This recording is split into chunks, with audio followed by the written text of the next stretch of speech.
तो welcome to data physics. तो आइए आज आपके सामने फिर से वही अंदाज में और वही जमीन के साथ फिर से आज आए हैं। देखिए क्या करना है।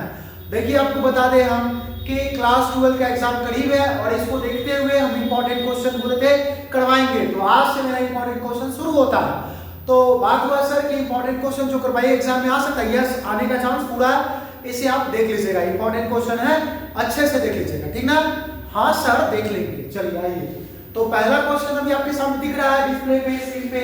क्वेश्चन कह रहा है कि डिफाइन डी ब्रोगली, यानी आपको डी ब्रोगली को डिफाइन करना है और उसका वेवलेंथ बताना है। तो बहुत सारे बच्चों को दिक्कत है, मान लीजिए बुक का लैंग्वेज देखिएगा तो हार्ड वर्ड रहता है, समझ में नहीं आ सकता, दिक्कत है, परेशानी है। लेकिन आइए मैं आपको यहाँ पे समझाने की कोशिश करता हूँ। क्या है सर? तो अगर हम बात करें कि डी ब्रोगली और उसके वेवलेंथ के बारे में, तो आप बोल सकते हैं अकॉर्डिंग टू दिस, यानी इसके अनुसार, किसके अनुसार भाई?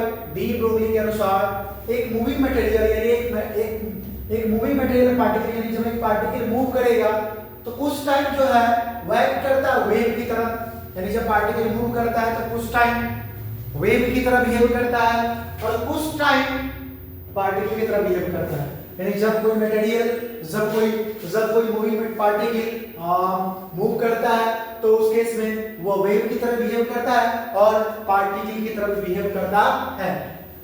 फिर उसके बाद इसे लिखिएगा ए वेव एसोसिएटेड, यानी एक वेव जो होता है वो एसोसिएट होता है किसके साथ? मूविंग पार्टिकल के साथ, जो कि कंट्रोल करेगा पार्टिकल्स को एंड एवरी एस्पेक्ट मतलब पहलू, हर एक पहलू में। और इसी वेव को हम क्या कहते हैं? डी ब्रोगली वेव कहते हैं। और इसी का दूसरा नाम है मेरे भाई मैटर वेव। क्या नाम है वो?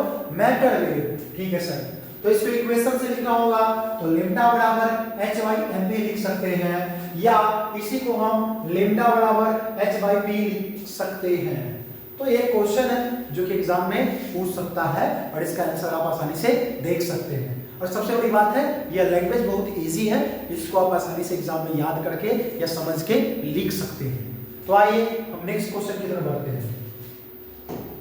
सुना तो अगला क्वेश्चन हो बबू, सुना अगला क्वेश्चन हो की हो वो सर अगला क्वेश्चन की है डिफाइन मीन वैल्यू, यानी आपको कह रहा है भाई मीन वैल्यू बताइए और कह रहा है रूट मीन स्क्वायर वैल्यू बताइए किसका? अल्टरनेटिंग करंट का। हाँ सर ऐसा है, यस, चिंता नहीं करना, बहुत इजी है सर। तो हाँ आपको मीन वैल्यू और root mean square value alternating current का डिफाइन करना है। चिंता करेंगे? नहीं करेंगे चिंता। आइए चिंता नहीं करना। देखिए पहली बात जिंदगी है, एग्जाम हमारे जिंदगी का एक पार्ट है। ऐसा नहीं कि एग्जाम मेरे लिए जिंदगी ही है, तो विशेष नहीं सोचना है। बस इतना आप काम कर सकते हो उतना काम कीजिएगा, ईमानदारी से कीजिएगा, सच्चे ईमानदारी से एकदम कर्तव्य को, अपने कर्तव्य को समझिएगा, हमें क्या करना है वही काम कीजिएगा। ऐसा नहीं, चिंता नहीं करना, टेंशन नहीं लेना है, जो आप कर सकते हैं वो कीजिएगा। ठीक ना वो? ठीक है। अच्छा तो अगर आपके सामने हम सबसे पहले मीन वैल्यू किसका बताएं? अल्टरनेटिंग करंट का। सर जब मीन वैल्यू अल्टरनेटिंग करंट का बात करें तो आप बोल सकते हैं कि इसको हम डिफाइन कर रहे हैं। क्या भाई डिफाइन कर रहे हैं? ये वैल्यू होता है किसमें? स्टेडी करंट में। कौन सा करंट कर रहा है? स्टेडी करंट, जो कि जनरेट करेगा, क्या जनरेट करेगा?